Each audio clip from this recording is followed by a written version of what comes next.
Eu vou pedir para o nosso pessoal da mídia colocar na tela a capa ou o título do nosso sermão de hoje. E eu dei o título para esse sermão de Reflexões do Galicanto. E se alguém viu isso antes do dia de hoje, deve estar se perguntando do que se trata, que história é essa. Nós estamos vivendo um momento de crise. Nós sabemos que esse é um momento de crise. No fundo, nós sabemos que é um momento de crise.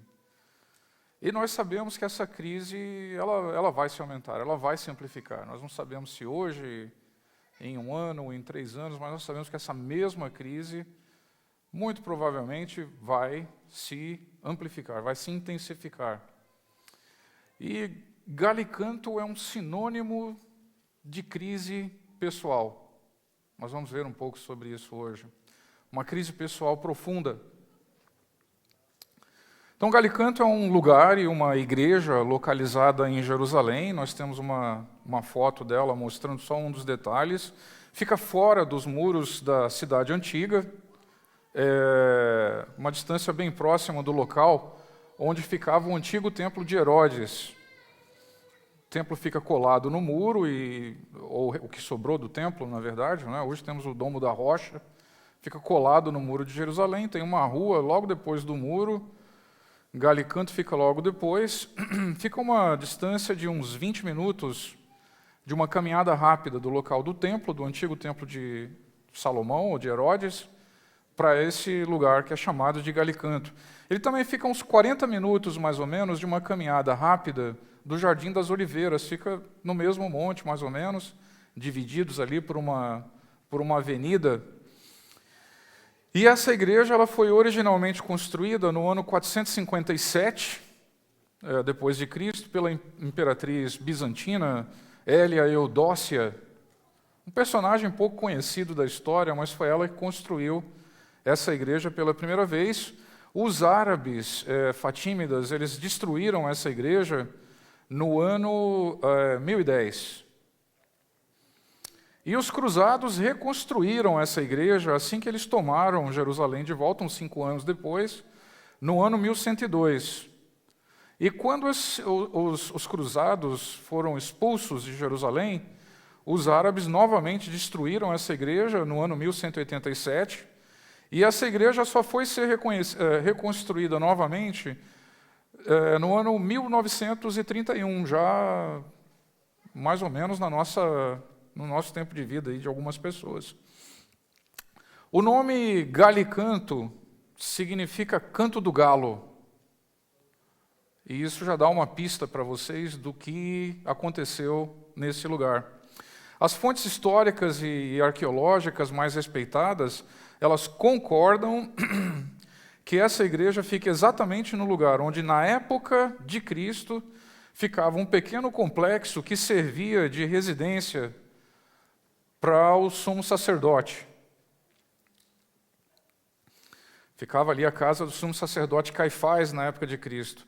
E nesse lugar, Anás e Caifás teriam julgado Cristo. Essa prisão e o julgamento de Cristo por Caifás ficaram registrados nos evangelhos.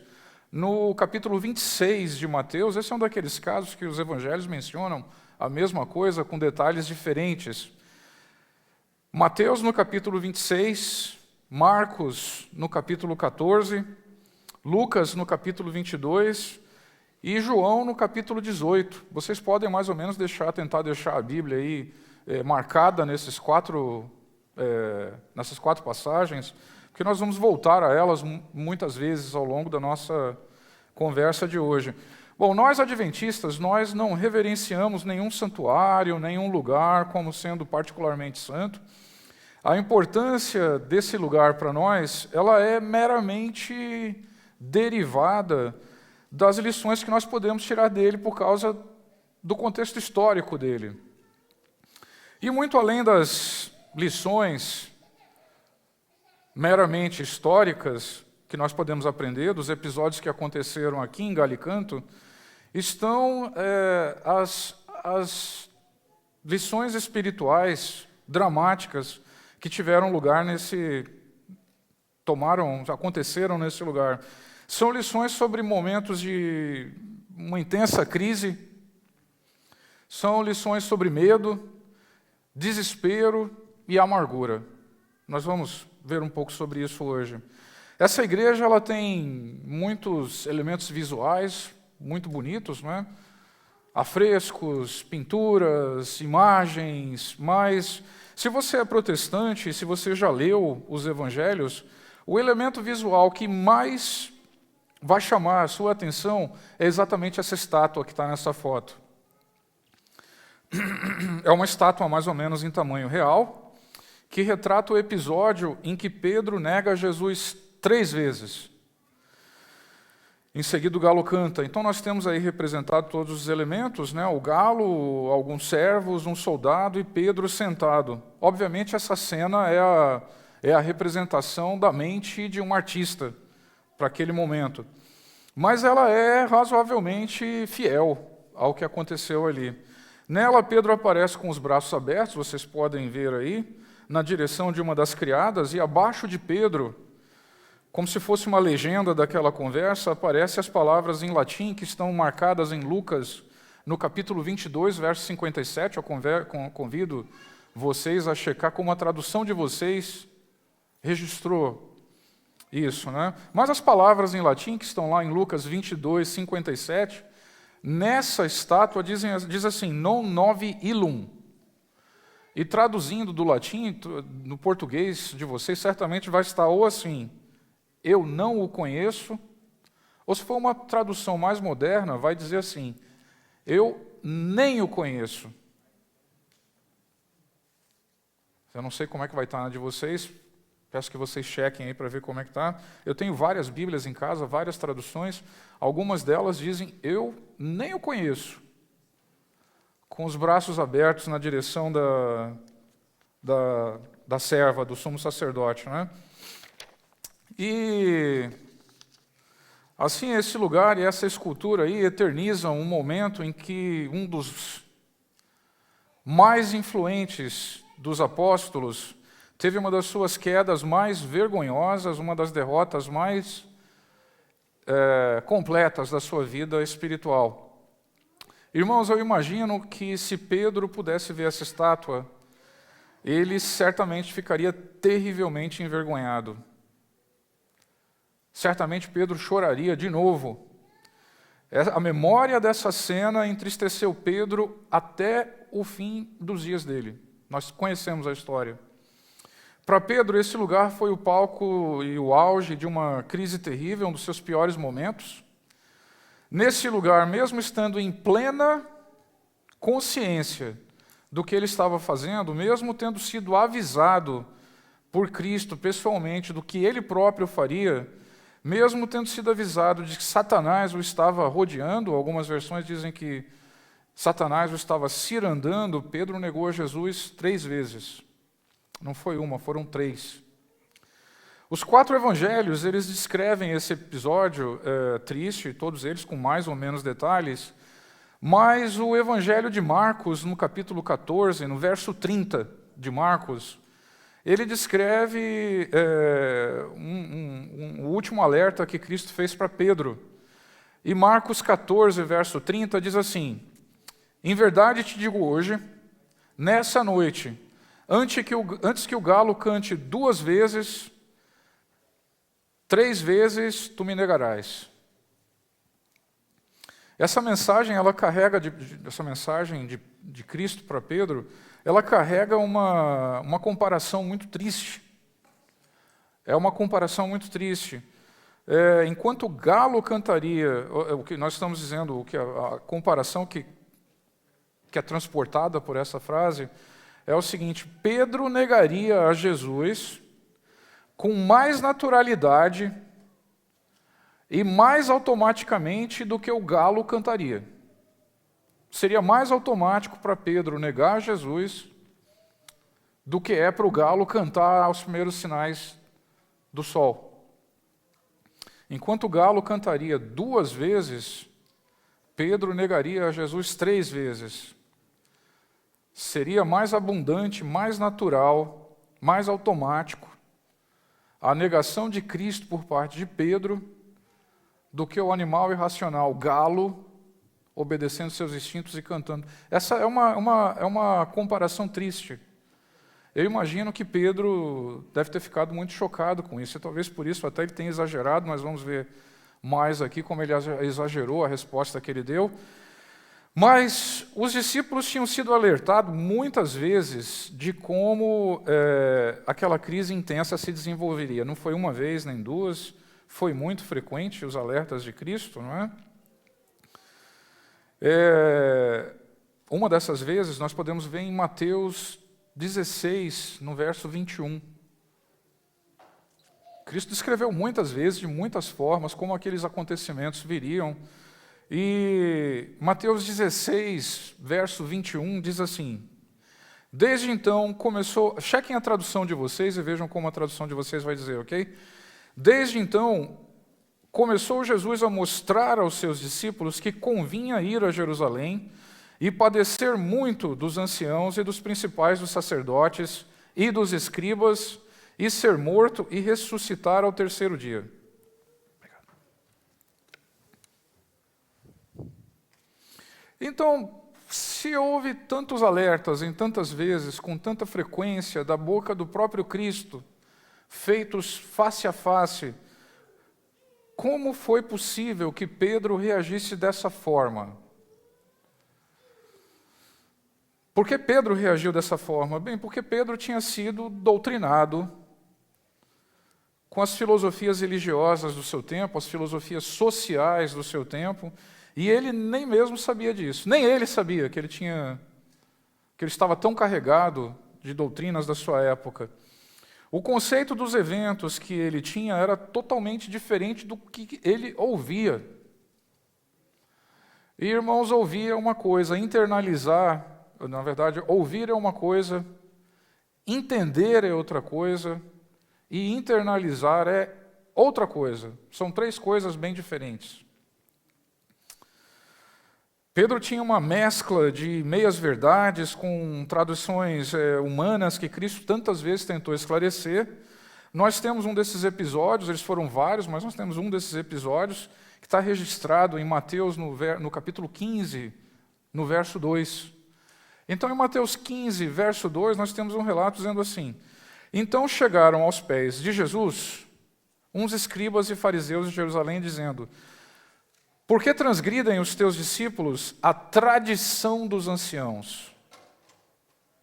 Como se a tradição merecesse um lugar especial, não é? Uma posição elevada. Pois eles não lavam as mãos quando comem pão. Ele, porém, respondendo, disse-lhes: e por que transgredis vós também o mandamento de Deus pela vossa tradição? E não é isso que acontece desde então, não é novidade no mundo. Às vezes, até sem a intenção de fazer isso. A tradição fala muito alto. Às vezes, sem que nós nos demos conta, e nós vamos falar um pouco mais disso aqui, os discípulos eles estavam cheios de ideias pré-concebidas, essas ideias tinham muito pouca fundamentação nas Escrituras, e eles nem se davam conta. Se você perguntasse para eles, eles diziam: não, eu conheço bem, eu tenho fundamento, eu nasci na igreja, eu tenho muita familiaridade com essas coisas. E eles tinham também uma interpretação das Escrituras que se acomodava, a palavra de Deus era acomodada às filosofias e à psicologia da época deles. Se o tempo nos permitir, nós vamos falar um pouco disso. E eles não percebiam as verdades divinas claramente reveladas nas Escrituras. É óbvio que a estratégia do inimigo é essa, né? Vamos bombardear eles com muitos conceitos, a tal ponto que confunda e finalmente penetre, não é? No Brasil, eu acho que todo mundo aqui é brasileiro ou filho de brasileiro, e eles certamente conhecem aquela expressão no Brasil que diz: água mole em pedra dura. Talvez se tiver algum americano aqui entre nós hoje, vai olhar: eu nunca tinha ouvido esse ditado, é bem brasileiro. Eles inconscientemente acreditavam que tudo ia melhorar. É só um pequeno susto. Cristo está falando isso, mas esse é só um momento. E eles achavam que eles ainda iam melhorar cada vez mais. A vida ia se tornar melhor cada vez mais. Nós vamos construir na terra um reino fantástico. Nós vamos nos tornar ministros desse reino. Eles achavam que eles continuariam pregando aquela mensagem, que aquela mensagem seria cada vez mais enobrecida, que seria cada vez mais irresistível para as autoridades e cada vez mais reconhecida e aceita pelos pensadores e influenciadores daquela época. É óbvio que eles não podiam estar mais enganados do que isso. Eu acho que esse mês, um governador de um dos estados mais importantes do Brasil apareceu numa igreja adventista nossa, no Brasil, para assistir o culto lá. Ele assistiu a escola sabatina e ele assistiu o culto. Eu não vou falar quem é o governador, vocês devem ter acompanhado. E todo mundo achando, nossa, nós estamos sendo reconhecidos, que honraria. E a perspectiva dos discípulos era mais ou menos essa. Então, a igreja... Não que tenha algum problema numa autoridade ir a uma igreja, as autoridades são humanas como nós somos e também precisam se comunicar com Deus, mas nós transpira o que era aquilo, e também transpira o orgulho dos irmãos. Nossa, nós estamos sendo reconhecidos, nossa mensagem, a mensagem da saúde, nossa assistência social. Uma pergunta para nós: se foi possível que aqueles homens que estiveram completamente dedicados a Cristo por 3 anos e meio e que foram instruídos por Cristo face a face durante esse período, eles não faziam outra coisa. Se foi possível para eles terem tantas falsas expectativas e serem tão completamente surpreendidos, será que o mesmo pode acontecer com os cristãos no final dos tempos? Será que isso poderia acontecer também mesmo entre nós, nos nossos círculos mais íntimos? Surpresas daquela magnitude. Nós precisamos conhecer a doutrina pura, que vem diretamente das Escrituras, e nós precisamos conhecer o momento profético em que nós vivemos. Virou uma moda agora desmerecer a doutrina em função do relacionamento pessoal, em função da relação social, o amor. Nós não podemos desmerecer a doutrina. Parece que a doutrina é uma coisa acessória, menos importante. João 7,17, João 7, capítulo 17, relata algo que Cristo diz que é impressionante. Ele diz assim: se alguém quiser fazer a sua doutrina, se alguém quiser fazer a sua vontade, conhecerá da doutrina. É possível fazer a vontade de Cristo, a vontade de Deus, sem conhecer a doutrina? Talvez por um curto momento, mas certamente não ao longo de uma vida em que você pretende exercitar a relação com Cristo. Em 1 Timóteo 4, no verso 16, o apóstolo Paulo também fala da doutrina. Ele diz assim, 1 Timóteo e 2 Timóteo é praticamente um testamento de Paulo, as últimas orientações de Paulo para o discípulo mais importante que ele teve no final da sua vida, que era Timóteo, e ele diz assim: tem cuidado de ti mesmo e da doutrina. Persevera nessas coisas, porque fazendo isso te salvarás, tanto a ti mesmo quanto aos que te ouvem. Tem cuidado de ti mesmo e da doutrina. E virou moda, e a gente... Essa denominação e essa outra denominação resolveram colocar de lado as suas diferenças doutrinárias e colaborar. Irmãos, a Bíblia não podia ser mais clara no cuidado que nós precisamos ter com a doutrina. Apesar dos muitos alertas de Cristo, os discípulos estavam cheios de si, cheios de expectativas egoístas, cheios de bravata, né? E os eventos daquela semana da Páscoa pareciam Aquela semana da Páscoa teve vários eventos, aqueles eventos pareciam confirmar as expectativas que os discípulos tinham, e que eram contrárias ao que Cristo dizia. Parecia que eles estavam certos. Primeiro, aquela entrada triunfal em Jerusalém. Aquela entrada triunfal em Jerusalém, com as multidões aclamando Cristo, sacudindo raminhos de palmeira, parecia confirmar a expectativa que os discípulos tinham.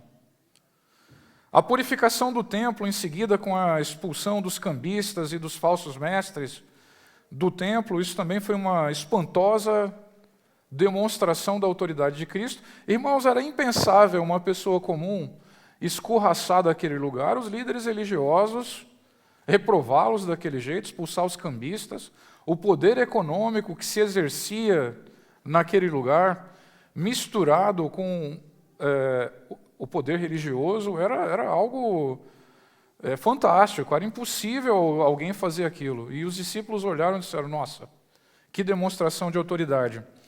Como seria possível internalizar e acreditar nas terríveis predições que Cristo fazia de si mesmo e dos seus discípulos com aquelas aparentes evidências de tranquilidade que viria em seguida? Certamente as coisas mudariam, os discípulos devem ter pensado, certamente as coisas vão mudar de rumo. Certamente não seria agora.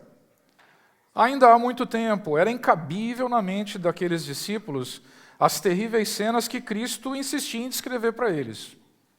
Não com aqueles episódios ali. Eles pensavam, não, talvez no futuro, não agora. E tudo parecia indicar o oposto do que Cristo dizia. Depois nós temos aquele jantar em Betânia. Aquele jantar em Betânia, uma homenagem com Lázaro ressuscitado presente, não é? Uma homenagem que Cristo recebeu naquela ocasião. Irmãos, na história da Terra não havia relato tão próximo e tão presente de um ser humano ser trazido de volta da morte, 4 dias. E aquela pessoa estava sentada ali, as pessoas que sepultaram ele e que choraram 4 dias por ele, estavam presentes ali junto com ele. E Jesus do lado, e ele foi homenageado por aquilo. Irmãos, não tem como imaginar uma homenagem maior que Cristo poderia ter recebido com o ressuscitado do lado dele, com aqueles parentes que haviam chorado ao redor dele. As circunstâncias pareciam confirmar as expectativas que eles tinham internalizado e sem nem se dar conta. E isso tornava mais difícil para eles entenderem e internalizarem os alertas que Cristo vinha fazendo cada vez mais frequentemente, principalmente naquela última semana. Eles nem perceberam que exatamente aquele jantar, exatamente aquela homenagem que ele recebeu ali, exatamente aquele vaso de perfume que foi quebrado, e nós conhecemos a história, e ungiu Cristo, foi exatamente aquela honraria que eles achavam que confirmava as expectativas dele, foi exatamente aquela honraria, o gatilho que iniciou a traição e a morte de Cristo. Às vezes nós lemos isso na Bíblia e nós não nos damos conta. Vamos ver o que o capítulo 12 de João, no verso 4, fala sobre isso. João 12, verso 4. Eu vou ler aqui, vocês acompanham aí na tradução de vocês, e aqui diz assim: Então um dos seus discípulos, Judas Iscariotes, filho de Simão, o que havia de traí-lo, disse: Por que não se vendeu esse unguento por 300 dinheiros e não se deu aos pobres? Ora, ele disse aquilo não pelo cuidado que tivesse aos pobres, mas porque era ladrão. E Jesus sabia disso. E tinha a bolsa, e tirava o que ali se lançava. Depois disse, pois, Jesus, deixai-a, se referindo à mulher, não é? Para o dia da minha sepultura guardou isso.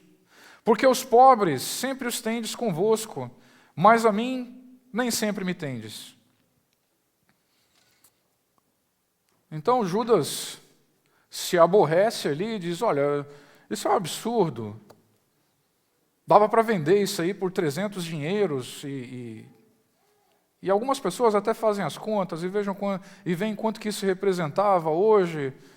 É muito fácil, quanto é que custa um perfume dos mais caros hoje? A comparação, se você fizer a continha, tentar atualizar o valor, ou se você pegar o preço dos melhores perfumes, vai meio que bater, vai dar a mesma coisa. E foi isso que Judas disse. Só que Mateus, no capítulo 26, no verso 10, registra o que acontece depois dessa repreensão de Cristo. Mateus 26, verso 10, diz assim: E Judas Iscariotes, um dos 12, foi ter com os principais dos sacerdotes para o entregar. E eles, ouvindo-o, alegraram-se e prometeram dar-lhe dinheiro e buscavam com o que entregariam em ocasião oportuna. Aquela repreensão de Jesus, apesar de amorosa, apesar de Jesus saber, você quer esse dinheiro porque você rouba da bolsa que você carrega, Cristo não lançou isso na face de Judas, mas aquela repreensão foi o que fez Judas sair imediatamente daquele jantar com raiva e negociar e fazer o pacto da traição. A gente não se dá conta disso, a menos que você compare os 4 evangelhos. O ato daquela mulher ungindo Cristo com aquele perfume foi o gatilho que iniciou a traição dele. E os discípulos não perceberam isso. Aquela repreensão mansa, mas firme, foi insuportável para Judas, encheu Judas de uma revolta contra Cristo e contra a sua obra. E nós sabemos que no tempo do fim também será assim. Nós sabemos, pelo espírito de profecia, por milhares de pregações nos nossos púlpitos, que o que vai provocar a sacudidura vai ser o testemunho correto, inabalável e impecável dos servos de Cristo, como aconteceu várias vezes na história.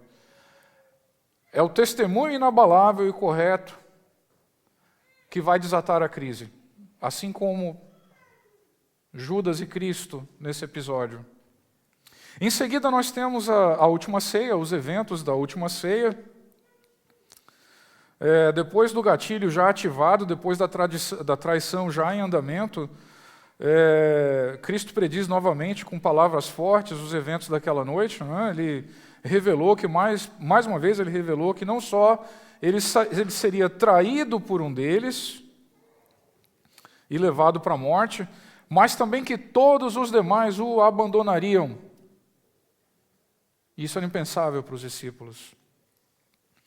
Eles estavam cheios de egoísmos, de bravatas, de promessas vazias, frases impensadas. Eles eram exatamente o que nós somos. Os discípulos eram extremamente humanos. Eu vou ler aqui um trecho disso, né? Está em Mateus 26, no verso 31.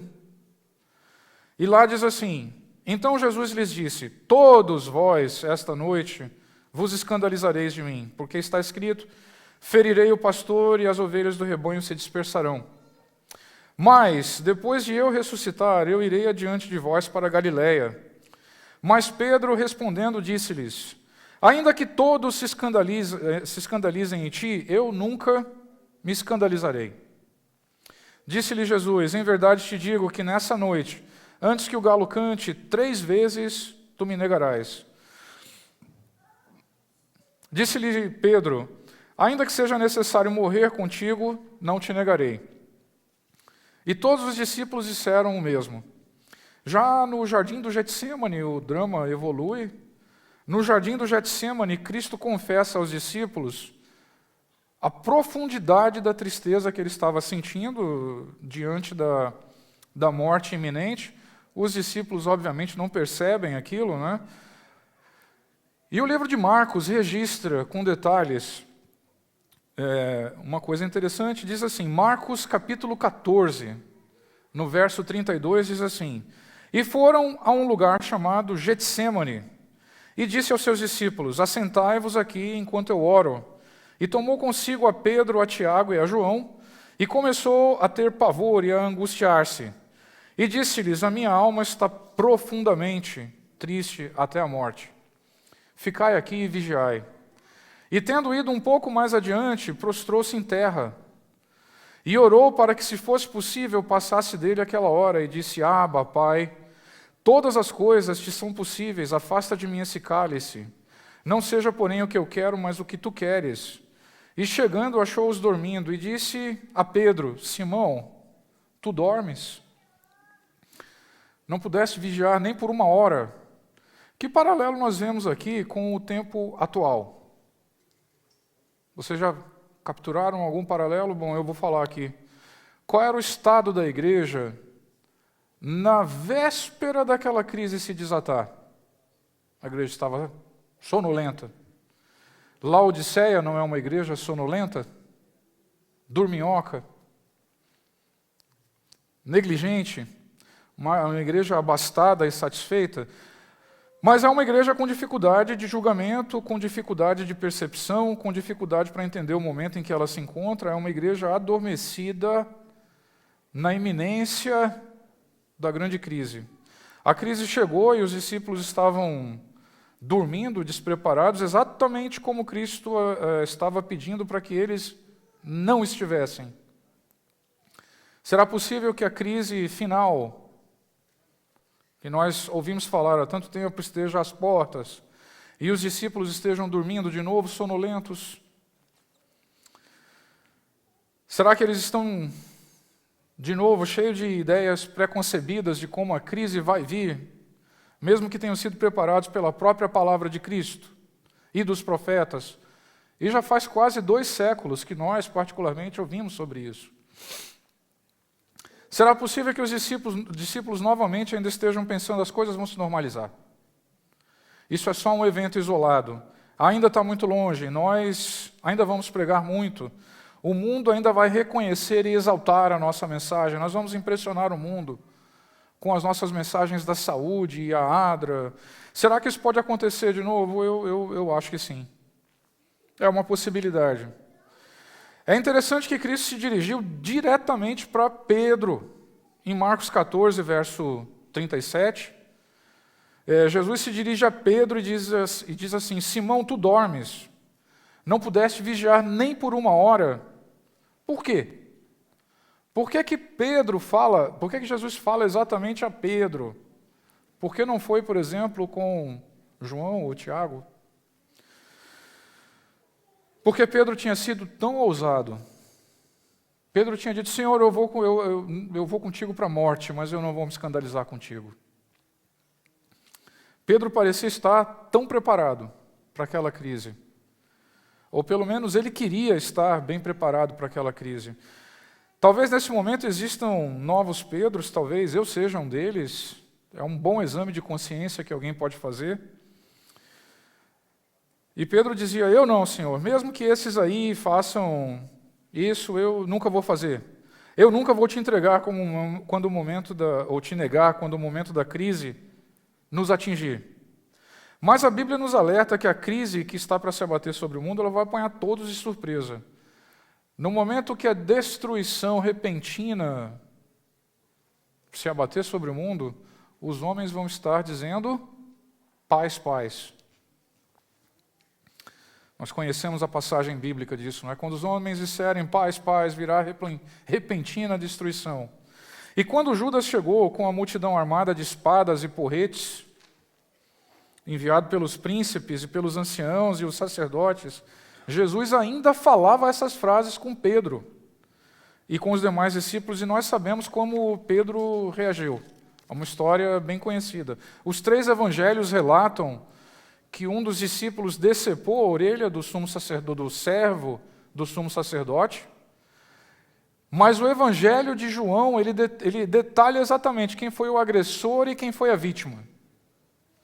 Então, nós sabemos pelo evangelho de João que o discípulo que agrediu com a espada e decepou a orelha do servo era Pedro. Nós, inclusive, sabemos pelo evangelho de João que o nome daquele servo era Malco. Pedro estava preparado, de fato, para ir a uma guerra e para morrer, para matar e para morrer. Mas e se os eventos não viessem de acordo com as expectativas que ele tinha?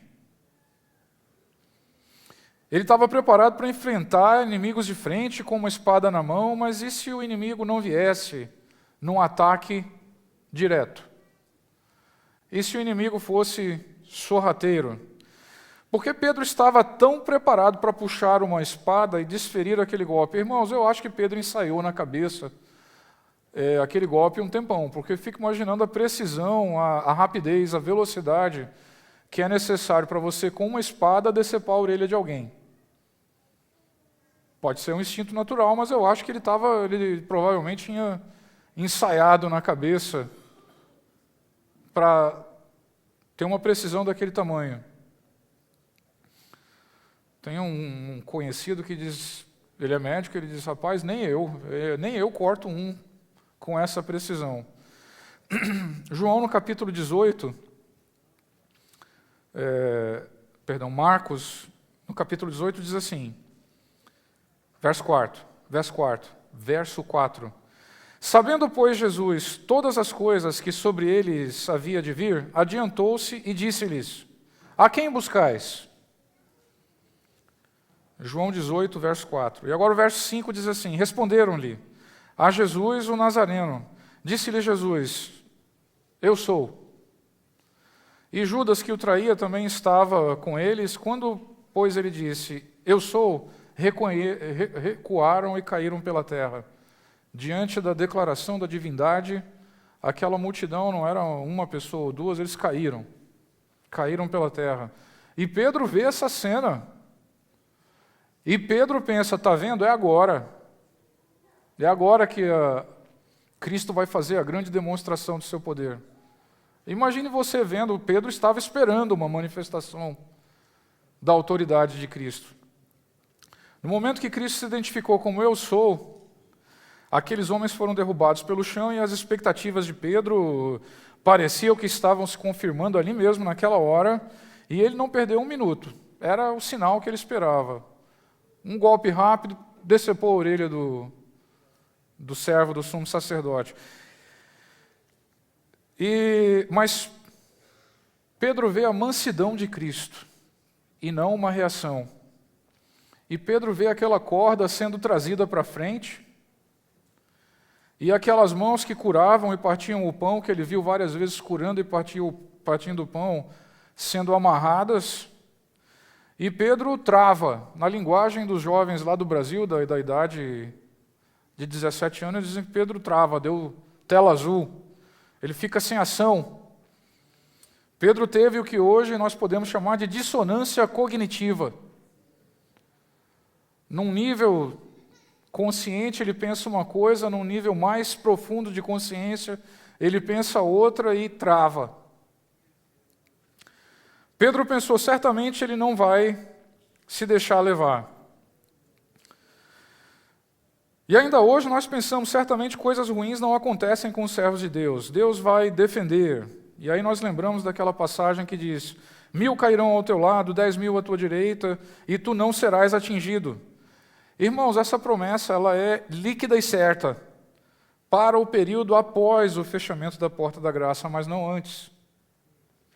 Certamente Deus protege e guarda os seus servos, mas Ele permite que algumas coisas aconteçam para que a sua verdade seja revelada ao universo, seja revelada aos homens. Ao longo da história, alguns depuseram as suas vidas em prol de Cristo, mas nós sabemos que para eles isso não será mais do que um piscar de olhos, a ressurreição, sob o comando de Cristo, é certa. Pedro pensou, certamente ele não vai se deixar levar, certamente os eventos vão se suceder exatamente como eu ensaiei na minha cabeça. E os nós daquela corda foram mais apertados e Cristo foi levado para a casa do sumo sacerdote, para o lugar que hoje é chamado de Galicanto. É nesse lugar que Pedro completou a sua queda e o seu mais profundo desespero. O Evangelho de João revela que não apenas Pedro, mas também João, após eles terem fugido, eles recuperam um pouco do raciocínio e eles começam a seguir Jesus de longe, aquela multidão, e vão seguindo aquela multidão que arrastava Cristo para Galicanto. João, no capítulo 18, ainda no capítulo 18, no verso 15, diz assim, e Simão Pedro e outro discípulo seguiam a Jesus. O outro discípulo era o próprio João. E este discípulo era conhecido do sumo sacerdote e entrou com Jesus na sala do sumo sacerdote. E Pedro estava da parte de fora, à porta. Saiu então o outro discípulo que era conhecido do sumo sacerdote e falou à porteira, levando Pedro para dentro. Irmãos, as autoridades sabiam exatamente quem era João. As autoridades sabiam exatamente quem era João. Aqui diz que esse discípulo era conhecido do sumo sacerdote. Caifás conhecia João pessoalmente. Sabia exatamente o que João fazia. E João pede para entrar, com muito prazer eles deixam João entrar. João era um rapazinho, talvez da idade dos nossos jovens que frequentam aqui a embaixada tinham, um pouquinho mais velho. Certamente eles pensaram que se João pudesse assistir à severidade com que eles planejavam tratar Cristo, se João pudesse ver a humilhação de Cristo, ele deixaria o caminho que havia escolhido. E eles abrem uma exceção para Pedro também. E eles sabiam exatamente tudo o que Pedro tinha acabado de fazer. Eles sabiam exatamente o que Pedro fazia, e eles sabiam exatamente o que Pedro tinha feito minutos antes, ou umas horas antes.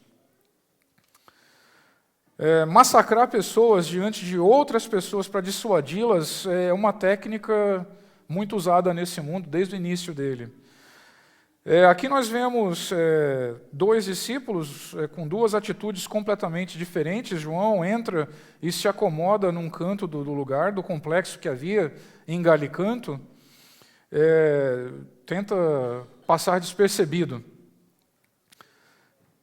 Ele tenta passar por uma figura irrelevante para que ele pudesse assistir os eventos que estavam se sucedendo ali em segurança. João mal é percebido, apesar de terem deixado ele entrar, com a humildade típica dos rapazinhos daquela idade diante de autoridades, ele simplesmente tenta não ser notado. Mas quanto a Pedro, nós conhecemos a história. Pedro se junta aos demais servos e líderes religiosos que estavam ali ao redor daquela fogueira, naquele lugar, aquelas figuras menos importantes, mas ainda assim parte daquele grupo, né? Naquele pátio, era uma noite fria, alguém havia acendido uma fogueira que está representada aí, nós podemos ver nessa foto essa fogueira, a madeira do lado de Pedro, e Pedro se assenta no meio deles, e eles que se passavam por religiosos, eles eram, na verdade, perversos e escarnecedores. A capa de autoridades religiosas, de pessoas justas, na verdade eles eram escarnecedores, perversos, e Pedro foi se sentar no meio da roda dos escarnecedores, de Cristo. Os evangelhos revelam que a criada do sumo sacerdote, que havia aberto a porta para Pedro entrar naquele pátio, diz a respeito de Pedro, na frente de todo mundo: tu também estavas com Jesus o Nazareno. E Pedro, com a mesma naturalidade com que o galo canta, Pedro começa a negar Jesus. O Evangelho de Marcos relata assim. Marcos, no capítulo 14, verso 66, diz assim: estando Pedro embaixo no pátio, chegou uma das criadas do sumo sacerdote, e vendo a Pedro, que estava se aquentando, olhou para ele e disse: tu também estavas com Jesus, o Nazareno. Mas ele negou, dizendo: não o conheço, ou nas traduções de hoje, nem o conheço, nem sei o que dizes. E saiu para o alpendre e o galo cantou. E a criada, vendo uma outra vez, começou a dizer aos que ali estavam: esse é um dos tais. Mas ele negou mais uma vez, e pouco depois os que ali estavam disseram outra vez a Pedro: verdadeiramente, tu és um deles, porque também és galileu. E ele começou a imprecar e a jurar: não conheço esse homem de quem falais. E o galo cantou pela segunda vez. E Pedro lembrou-se da palavra de que Jesus lhe tinha dito: antes que o galo cante 2 vezes, 3 vezes tu me negarás. E retirando-se dali chorou. chama a atenção as tentativas cada vez mais intensas de Pedro disfarçar a devoção que ele tinha por Cristo. Ele estava ali porque ele amava Cristo, mas ele estava ali tentando disfarçar cada vez de forma mais dissimulada. Ele começa se comportando entre os falsos religiosos que ali estavam, fingindo em silêncio apenas com a sua pose, tentando parecer tranquilidade, sentado entre eles. Começa só com a sua pose.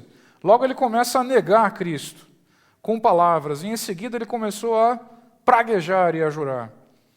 A dissimulação de Pedro foi se ampliando. O que Pedro estava fazendo desde o início? Bom, Pedro tinha no seu íntimo uma boa intenção. No seu íntimo, Pedro amava Jesus e ele estava genuinamente sofrendo, angustiado por Cristo. Mas desde o momento em que Pedro entrou no pátio de Galicanto, Pedro começou a assumir rapidamente e cada vez mais intensamente uma identidade que não era dele. Assumiu uma identidade que não tinha nada a ver com ele. Uma personalidade que não era a sua. E isso era inútil, porque as autoridades elas sabiam exatamente quem Pedro era e o que Pedro tinha acabado de fazer horas antes. Vamos ver de novo. João, no capítulo 18, no verso 26. João 18, verso 26, diz assim: E um dos servos do sumo sacerdote, parente daquele a quem Pedro cortara a orelha, disse: Não te vi hoje no horto com ele?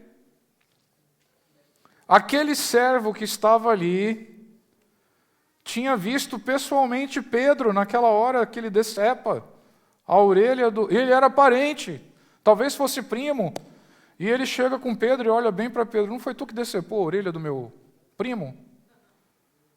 E Pedro fingindo, era inútil, aquilo era inútil. O mundo conhece você.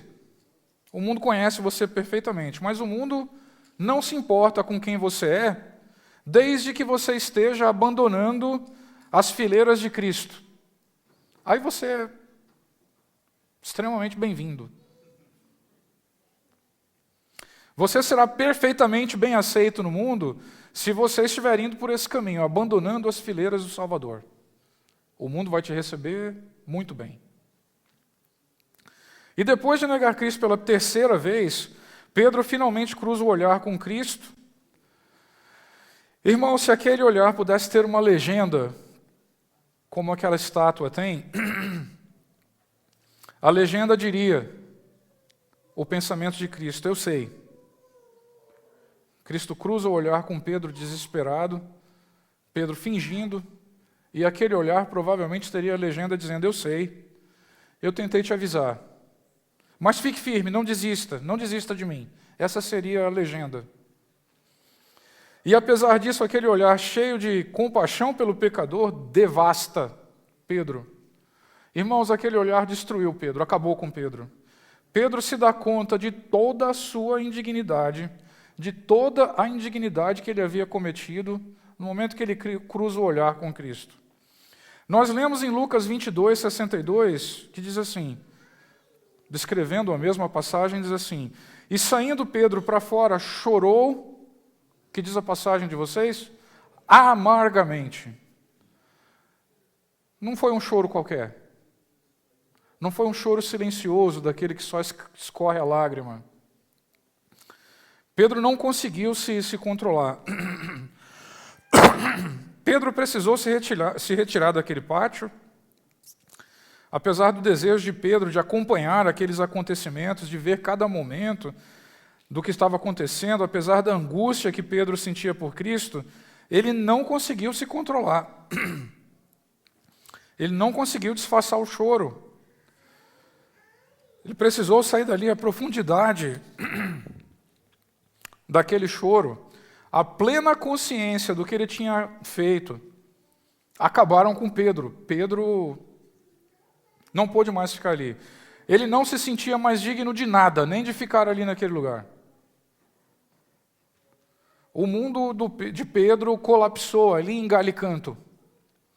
Jesus havia alertado os discípulos várias vezes sobre a necessidade de ter cuidado com a falsidade dos fariseus.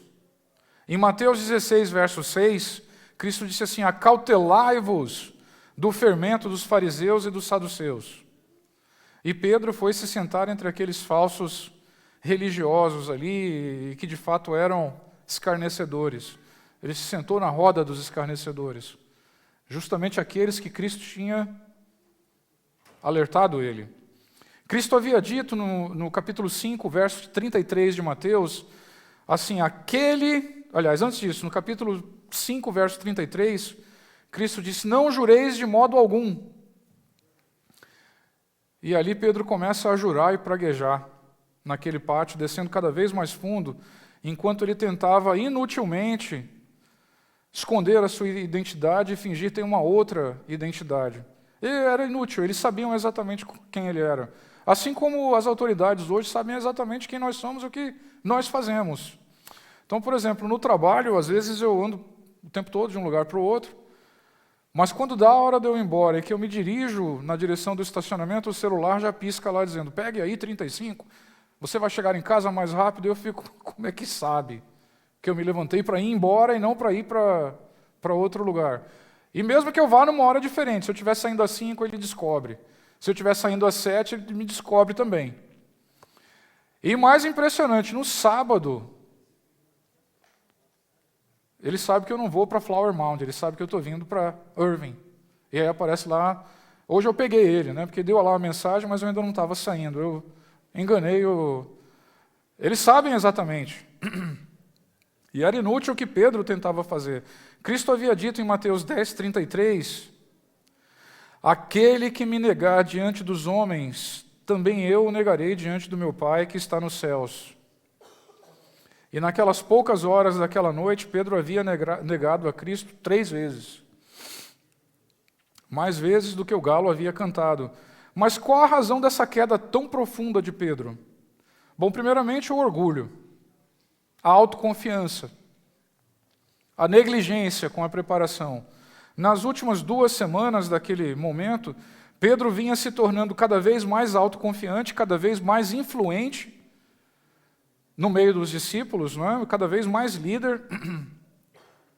Ele chegou ao ponto de chamar Cristo à parte e repreender a Cristo, dizendo: Senhor, não vai para lá, não faz isso. Enfim, nós conhecemos a passagem. Na noite da semana da Santa Ceia, Pedro havia dito: Senhor, mesmo que todos esses te neguem, eu jamais te negarei. Em outras palavras, talvez esse aí, Senhor, esses aí, pode ser. Eu nunca. Essa possibilidade não existe. Eu sou superior a eles, a minha fé é mais firme. E outra causa, a segunda causa, e talvez a mais séria, Pedro dormiu. A crise que se abateu naquele momento sobre aqueles homens apanhou Pedro adormecido. Jesus, no Getsêmani, no auge da sua angústia, diante da morte, ele havia pedido para que os discípulos orassem e vigiassem. E quando eles adormeceram, Pedro se dirigiu diretamente para Pedro. Nós vemos isso em Marcos 14, e diz assim, Marcos 14, 37, e chegando achou-os dormindo e disse a Pedro: Simão, tu dormes? Nas palavras e no body language de hoje, talvez Pedro dissesse: Simão, tu está dormindo. Eu te avisei. E chegando achou-os dormindo e disse: Simão, tu dormes, não podes vigiar nem por 1 hora. Vigiai e orai, para que não entreis em tentação. O espírito, na verdade, está pronto, mas a carne é fraca. Qual era o espírito que estava pronto e qual era a carne que era fraca? O espírito de quem e a carne de quem? De Cristo ou de Pedro? Por quem Jesus estava preocupado e falando aquilo naquela hora? Ele estava falando de Pedro. Era por isso que Pedro deveria vigiar e orar. Era a carne de Pedro que era fraca. Se Pedro não houvesse dormido, se Pedro tivesse permanecido vigiado e orando, certamente Pedro teria notado a agonia de Cristo, que se acelerava naqueles últimos momentos. Certamente teria visto aquelas gotas de sangue que ele estava suando naquele jardim sob o peso da morte que quem merecia era o homem. Pedro teria visto aquele anjo consolando Cristo naquela última hora, naqueles últimos instantes. E quem era aquele anjo sozinho vale um outro sermão de mais uma hora. Mas Pedro adormeceu na véspera da crise e foi apanhado despreparado, tendo apenas a sua natureza humana controlando o seu eu. E assim o mais influente dos discípulos naqueles últimos dias foi rapidamente tirado de combate, no momento em que Cristo mais precisava dele. E justamente depois disso, Pedro se colocou no terreno do... E finalmente, depois disso, Pedro se colocou no terreno do inimigo quando, já desnorteado, apanhado pela calamidade, enquanto ele ainda dormia, sonolento, Pedro pensou que poderia encenar uma mentira e contribuir para a obra com uma mentira, assumir uma identidade que não era sua. Então a sua queda se completou, derrota total, game over. Irmãos, quando eu penso sobre esses eventos, eu imagino que essa história vai se repetir. Quantos servos verdadeiros de Cristo vão ser apanhados dormindo e despreparados? Quando a grande crise que nós estamos esperando se subitamente se manifestar. Quantos serão surpreendidos porque tinham apenas ideias pré-concebidas e com pouco fundamento bíblico e com pouco fundamento nas profecias que nós conhecemos? Quantos vão ser apanhados sem discernir o momento que nós estamos vivendo? Mas nós conhecemos bem essa história, nós sabemos que esse drama não acaba em Galicanto, ele continua. E Cristo atravessou as torturas daquela noite sem nenhum amparo humano. Nenhuma palavra de consolo, de conforto, de incentivo. Pela manhã ele já havia sido acusado injustamente, ele já havia sido julgado, já estava sendo encaminhado para o lugar onde ele seria morto. Se você acha que a voz da maioria é a voz da razão, lembre-se daquele domingo, a multidão estava gritando: Rei, rei, rei, Cristo, nosso rei, o filho de Davi, e na sexta-feira aquela mesma multidão estava gritando: crucifica-o. A opinião pública sempre foi extremamente volátil. Como o profeta Jeremias diz, enganoso é o coração do homem mais do que todas as coisas, e perverso, quem o conhecerá? E apesar disso, quando os políticos do nosso tempo eles querem enganar o povo, eles enchem o povo de vaidade, até dizendo a voz do povo é a voz de Deus. Já ouviram isso? Nós tínhamos um político famoso no Brasil chamado Ulisses Guimarães, e que foi o tutor daquela Constituição que nós temos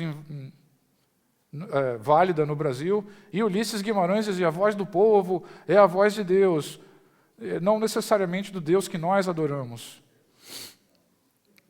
E depois de Galicanto, nós agora vemos Jesus e a sua obra completamente abandonados pelos discípulos. E Jesus sofrendo as agonias das feridas, enfraquecido, tentando arrastar aquela cruz de madeira maciça, que seria o instrumento da sua morte, tentando passar por aquele momento. É nesse momento que aparece ali um outro personagem, Simão Cirineu.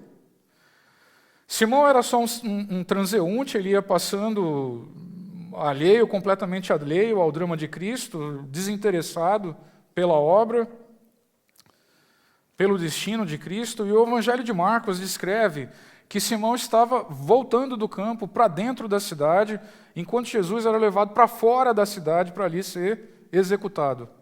Ele estava indo na direção oposta, ele não tinha nenhum interesse naqueles eventos. Jesus estava sendo levado para o Gólgota naquele momento que ele estava entrando.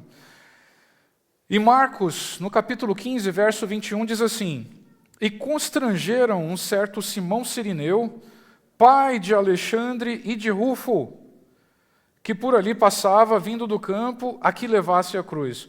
Nós sabemos que os discípulos, que os filhos de Simão Cirineu, nós sabemos que eles eram discípulos, mas Simão não era.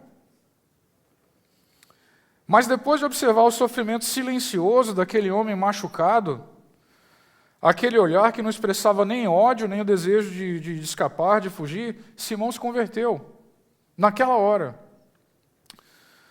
No livro Vida de Jesus, a irmã White relata aquele momento, né, nas páginas 141 e 142, e diz assim, texto da irmã White: os filhos de Simão eram discípulos de Jesus, mas ele mesmo não tinha aceitado a Cristo como seu Salvador. Mais tarde, Simão sentiu-se sempre grato pelo privilégio de carregar a cruz do Redentor. O peso que foi obrigado a levantar tornou-se um meio para a sua conversão. Os eventos do Calvário e as palavras que ouviu Jesus pronunciar levaram-no a aceitá-lo como Filho de Deus. Então, naquele momento de mais absoluta calamidade, quando os discípulos haviam falhado, fugido, foi um transeunte desinteressado que ajudou Cristo na sua obra. Foi naquele momento de falha dos discípulos que converteu um dos homens que ajudou Cristo no seu momento mais difícil. Um desconhecido desinteressado. E nós também lemos o relato do ladrão na cruz, ao lado de Cristo. Nós podemos ver aquele relato em Lucas 23, verso 39 até o verso 43. E diz assim, Lucas 23, de 39 ao 43, e um dos malfeitores que estavam pendurados blasfemava dele, dizendo, se tu és o Cristo, salva-te a ti mesmo, e a nós. Respondendo, porém, o outro, repreendia-o, dizendo, tu nem ainda temes a Deus, estando na mesma condenação. Nós, na verdade, com justiça estamos aqui, porque recebemos o que os nossos feitos mereciam, mas esse nenhum mal fez. E disse a Jesus, Senhor, lembra-te de mim quando entrares no teu reino. E disse-lhe Jesus, em verdade te digo hoje que estarás comigo no paraíso. Naquele momento negro, naquela escuridão, literalmente escuridão, um dos homens mais indignos da terra se converteu e passou a defender Jesus e a adorá-lo ali naquele lugar. As palavras daquele ladrão foram as últimas palavras de conforto que Jesus recebeu nos momentos que antecederam a sua morte. Foi o escarnecedor convertido ali mesmo, naquele lugar, naquele momento de crise, que passou a defender Cristo no seu pior momento. Não foram os discípulos. E as palavras que ele dirigiu a Cristo foi a última lembrança e o último incentivo, lembrança da sua obra, da obra que ele estava fazendo, e o último incentivo para completá-la que Cristo recebeu. O ladrão começa dizendo, Senhor. O ladrão reconhece, ele é Deus, Senhor. Cristo é lembrado naquele momento em que ele pedia para que Deus o ajudasse a se manter firme. Aquele ladrão chama ele de Senhor.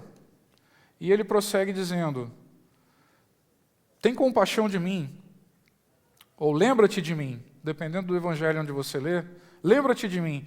Irmãos, aquele ladrão que ele estava dizendo com aquela frase, lembra-te de mim, era, tu és a minha única esperança, eu não tenho mais nada, até a minha vida eu estou perdendo aqui, nem a vida me sobrou, lembra-te de mim. E ele completa dizendo, quando tu entrares no teu reino, ele lembra Cristo ali, que Cristo estava inaugurando o seu reino, com aquele ato que ele estava fazendo. Pela boca daquele ladrão, nos últimos instantes, Cristo ouviu um pedido de socorro da humanidade, antes de se sacrificar por ela. Finalmente, aquele discípulo, com aquelas últimas palavras, faz a Cristo o último encorajamento. Irmãos, pela boca daquele ladrão, Cristo ouviu o último grito de socorro da humanidade. A humanidade não se dá conta da importância das palavras daquele homem tão vil, convertido naquela hora. O último grito de socorro que Cristo ouviu vindo da humanidade foi pela boca daquele ladrão. Naquele momento de calamidade em que todos os discípulos falharam, os líderes religiosos desafiavam Jesus, aproveitando-se da agonia, da morte, tentavam fazer ele interromper a sua obra de salvação. Eu acho que eles nem sabiam o que eles estavam fazendo, mas eles diziam, desce da cruz, que eu acredito em ti. E aquele ladrão dizia o oposto: Senhor, lembra-te de mim. O grito de socorro da humanidade, contrastando com aqueles líderes religiosos que trabalhavam para interromper a obra de salvação naquele momento. Eram as últimas tentativas de anular a obra de Cristo. Enquanto isso, um homem perverso e convertido ali mesmo entrega para Cristo, também sem se dar conta, as últimas palavras de conforto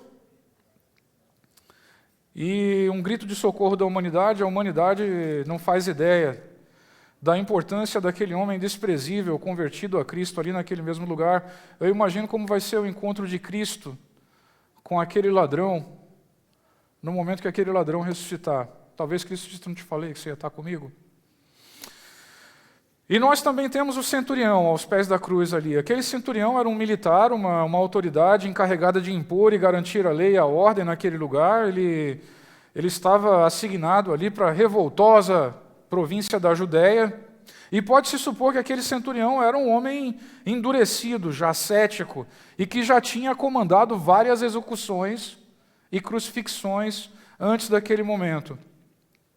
Mas aquele centurião percebe a diferença daquele condenado em relação aos outros condenados que ele já tinha executado, e ele observa aquela escuridão súbita tomando conta do dia.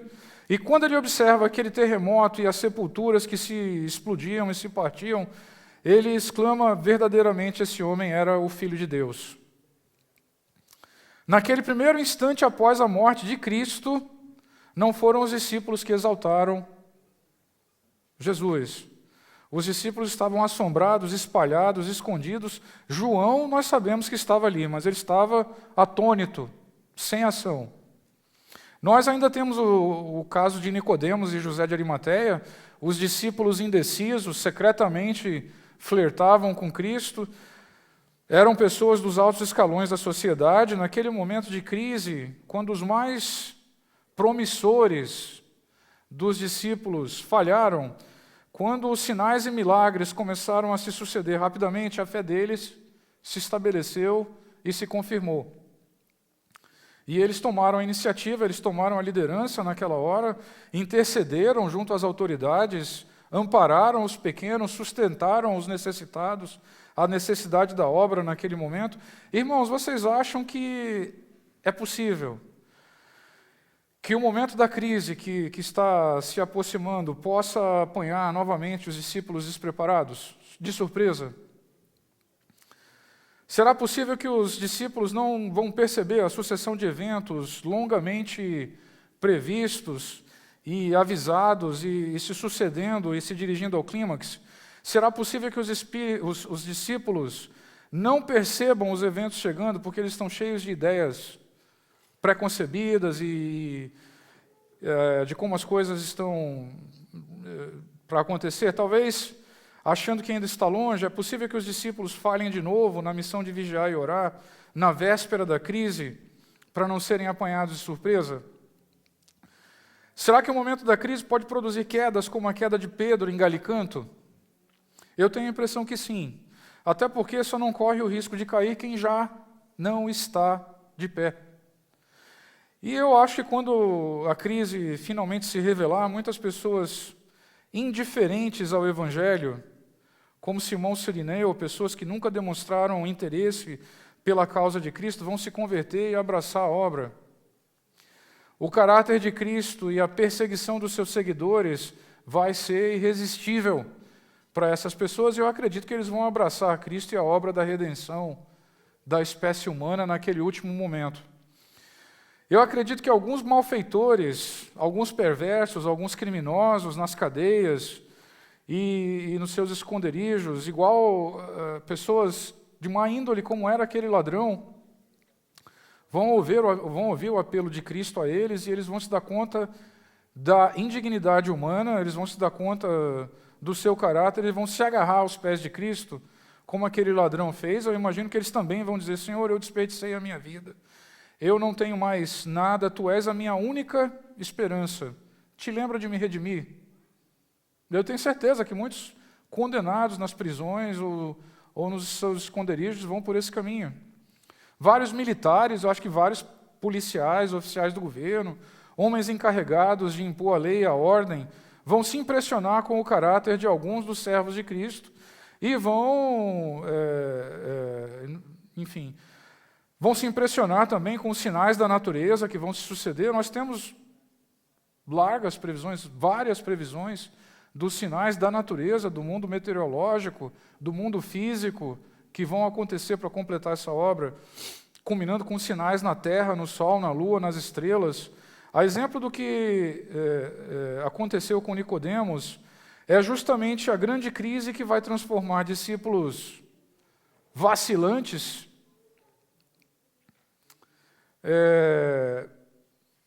sem comprometimento, em homens que estão completamente comprometidos, em posição de alguma importância política, e eles vão usar essa importância política para defender os servos e a obra de Cristo até o último momento em que isso for possível.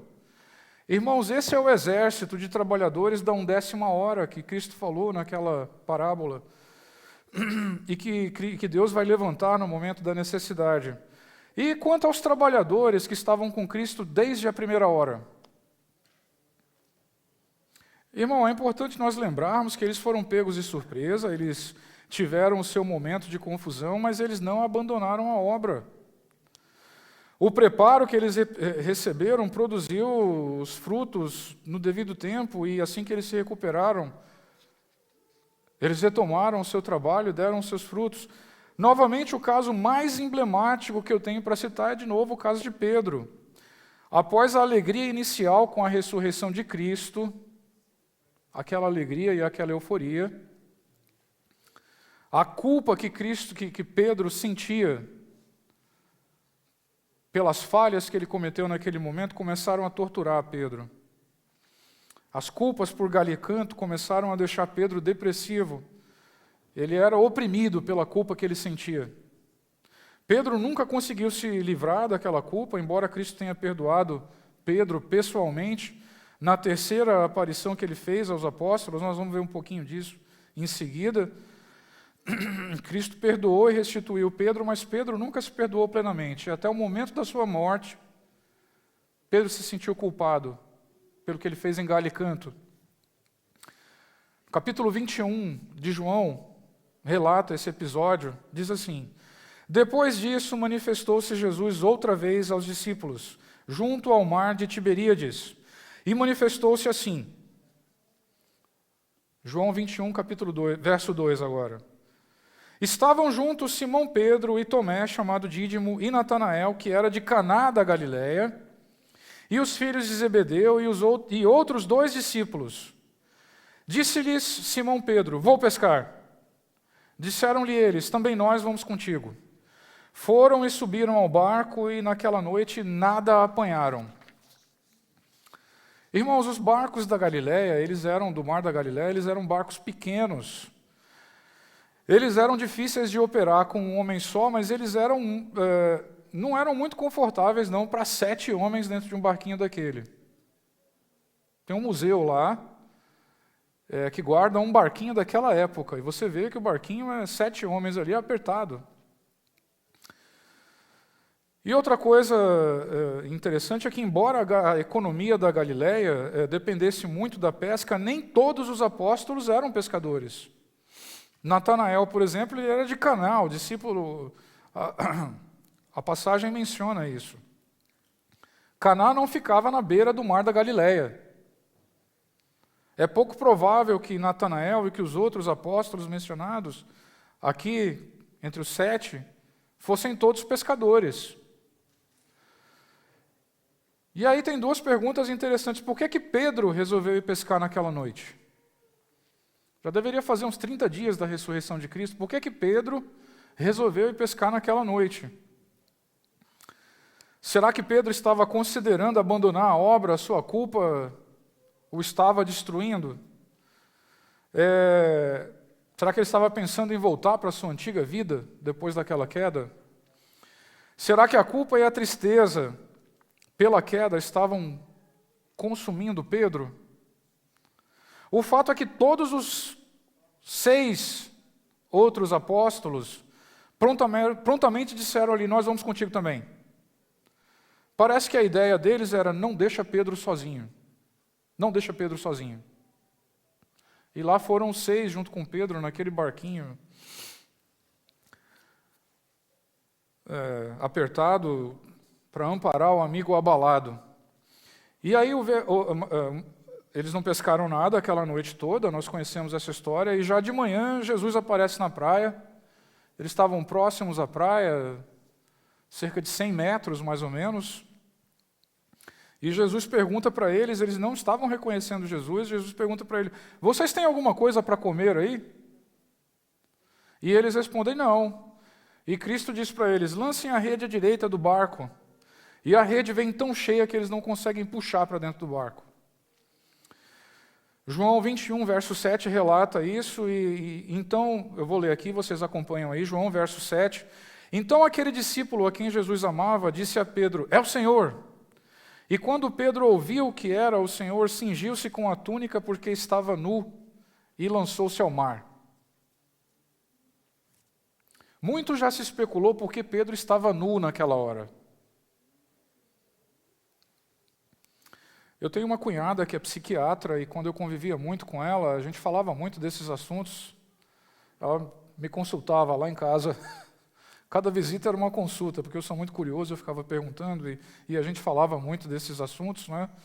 Eu brincava que era uma consulta que eu estava recebendo. E uma das características da mente deprimida é a falta de cuidado pessoal, é a falta de vergonha. E nos estágios mais severos, quando a mente já está colapsando, a pessoa já se sente à vontade nua, a pessoa já não se veste mais. No auge da loucura, a pessoa anda nua pela rua. Vocês certamente já tiveram a tristeza e o desprazer de ver isso. E, irmãos, eu acho que Pedro estava indo por aquele caminho. Eu não consigo me imaginar com 7 amigos dentro de um barquinho, e eu nu, ou um dos meus amigos nu, e aquilo sendo uma coisa normal. Pedro estava muito doente psicologicamente. Pedro estava num estado psicológico muito sério. A culpa de Pedro o estava destruindo. E o verso 5 diz assim: Pedro se lança ao mar, nós sabemos, ele se veste, se lança ao mar, recupera a energia, a alegria característica que eram de Pedro, né? E depois de terem jantado, no verso 5, e depois de terem jantado, disse Jesus a Simão Pedro: Simão, filho de Jonas, amas-me mais do que estes? E ele respondeu: sim, Senhor, tu sabes que te amo. E disse-lhe Jesus: apacenta os meus cordeiros. Tornou a dizer-lhe uma segunda vez: Simão, filho de Jonas, amas-me? E disse-lhe Pedro: sim, Senhor, tu sabes que te amo. E disse-lhe Jesus: apacenta as minhas ovelhas. E disse pela terceira vez: Simão, filho de Jonas, tu me amas? Simão entristeceu-se por ter dito uma terceira vez: amas-me? E disse-lhe: Senhor, tu sabes tudo. Tu sabes que eu te amo. E Jesus disse-lhe: apacenta as minhas ovelhas. E aí Jesus continua no verso 18 e diz para Pedro: na verdade, te digo que quando tu eras mais moço, te cingias a ti mesmo e andavas por onde tu querias. Mas quando já fores velho, estenderás a mão e outro te cingirá e te levará para onde tu não queiras. E disse isso significando a morte com que Pedro haveria de glorificar a Deus. E dito isso, disse-lhe: segue-me. Assim como Cristo demonstra, então é assim que Cristo demonstra para Pedro o perdão total e completo. É assim que Cristo restaura a confiança daquele trabalhador da primeira hora. É assim que Jesus acalma e alivia aquele coração oprimido. Deus é o Deus da segunda chance. Deus é o Deus da recuperação do caído. Jesus repete com cuidado os passos da relação com Pedro e reconstrói aquela relação. A relação com Pedro começou com uma pesca milagrosa e Jesus repete agora uma pesca milagrosa. Se for preciso repetir um milagre 2 vezes, Deus faz, para restaurar uma alma. À beira de uma fogueira, lá em Galicanto, Pedro negou a Jesus 3 vezes. E agora, depois de alimentar a Pedro na beira de uma fogueira de novo, Jesus permite a Pedro declarar o seu amor por ele 3 vezes. E cada vez, depois de Pedro declarar o seu amor por Cristo, cada vez Jesus convida Pedro a retomar o trabalho para o qual ele tinha sido chamado e preparado. Jesus diz: apacenta as minhas ovelhas. No final, Jesus revela a Pedro o modo como, no devido tempo, ele também confirmaria a fé, sofrendo pelo nome de Cristo, como o próprio Cristo havia sofrido. Pedro agora estava restaurado. E Pedro nunca mais cairia de novo. Depois disso, Jesus disse para Pedro, naquela mesma praia: me segue. Agora que nós já nos acertamos, agora que você está recuperado, vem dar uma caminhada comigo. E lá foi Pedro e Jesus, não é? Uma caminhada para conversar. Nós não sabemos exatamente o que Pedro e Jesus conversaram. Que mais Jesus pode ter dito para Pedro para confortá-lo e restaurá-lo e remover aquela culpa dele? Mas nós sabemos pelo capítulo 21 de Apocalipse, no verso 14, que o nome de Pedro está escrito num dos fundamentos da cidade celestial, juntamente com o nome dos outros 11 discípulos. Recuperação total, completa. Irmãos, se todas as coisas puderam acontecer com Pedro, aquele homem que por 3 anos e meio foi instruído pelo próprio Cristo, o homem que caminhou com Cristo sobre a face das águas, e nós não devíamos estar preocupados com nós mesmos, depois de ver o exemplo de Pedro. Irmãos, nós não deveríamos estar vigiando e orando também para nós não sermos pegos despreparados como Pedro foi, tendo só a nossa natureza humana no comando? Irmãos, quando eu olho para minhas próprias imperfeições, eu tenho medo. Eu olho isso e eu digo: Senhor, quem sou eu? Quem sou eu para fazer qualquer coisa? Quando eu vejo as distrações do inimigo forçando a própria porta da igreja para nos distrair das instruções que nós recebemos, eu tenho medo de que elas entrem. E é muita coisa que está aparecendo agora. Justiça social. Não, Cristo era um guerreiro social, lutava pela justiça social. Irmãos, Cristo disse: vocês sempre terão os pobres consigo. Não tem sistema que vai eliminar os pobres. Quando eu vejo as promessas do mundo para nos tranquilizar e nos distrair e nos adormecer, eu tenho medo. E a gente ouve falar agora o grande reset, the Great Reset. E nós ouvimos falar agora da agenda da ONU 2030. Tudo vai ser muito bom. E nós ouvimos falar agora do novo normal. Não, nós vamos voltar. É o novo normal. Não tem problema. É o novo normal. Eu tenho medo disso. E nós vemos sinais preocupantes. Então, em agosto desse ano, um dos principais rabinos lá de Israel diz assim: olha, isso saiu em agosto desse ano. Um dos principais rabinos, né, ele é chefe da comunidade sefaradita, ele diz assim: o Messias vai se manifestar quando todos os judeus estiverem guardando o sábado. Eu imagino que sábado é esse, que todos os judeus vão estar guardando para que esse Messias apareça. Isso é agora, ele diz: está perto. É só todos os judeus começarem a guardar o sábado. Eu imagino que sábado vai ser esse. E eu escuto falar, por exemplo, da quarentena dominical no Peru. Eu não sei se nós temos algum irmão peruano aqui, mas a quarentena no Peru é assim, é no domingo. No domingo não pode abrir nada, está tudo fechado.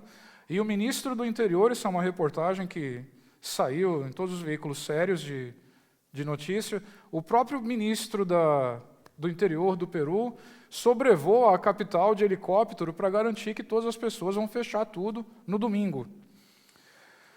E em julho desse ano eu vejo mais esses sinaizinhos, uma reportagem que foi divulgada na TV Record do Brasil, na China. Agora eles estão aplicando uma lei que sempre existiu, mas nunca se... Você não pode ser cristão. Se você for cristão, você perde os benefícios sociais. E a reportagem começa com a história de uma senhora que recebeu o benefício social e ela falou: graças a Deus. E aquilo foi suficiente para as autoridades cancelarem o benefício social dela, o que seria a aposentadoria. E essa matéria está na internet, quem quiser acha fácil. Quando eu vejo essas coisas, eu fico com medo, eu tenho medo. Eu me conheço. Eu sei das minhas próprias fraquezas. Mas, irmãos, nós temos para encerrar, nós temos uma promessa da mesma pessoa deixada, pela mesma pessoa que recuperou Pedro e que trouxe os trabalhadores da 10ª hora. E diz assim, ela está em Filipenses 1, verso 6. Quem quiser pode acompanhar, eu vou ler aqui. Tendo por certo isto, que aquele que em vós começou a boa obra, a aperfeiçoará até o dia de Cristo. Não eu, Ele. Porque se fosse eu não teria esperança. Vamos orar para encerrar. Senhor Deus, querido Pai que estás nos céus, te agradecemos, Senhor, pela oportunidade de nos reunirmos e estudarmos a Tua palavra. Senhor, nós encomendamos na Tua mão a nossa fé. Te pedimos, Senhor, que Tu a preserves e a guarde. Guarda, Senhor, os nossos pés nas Tuas veredas.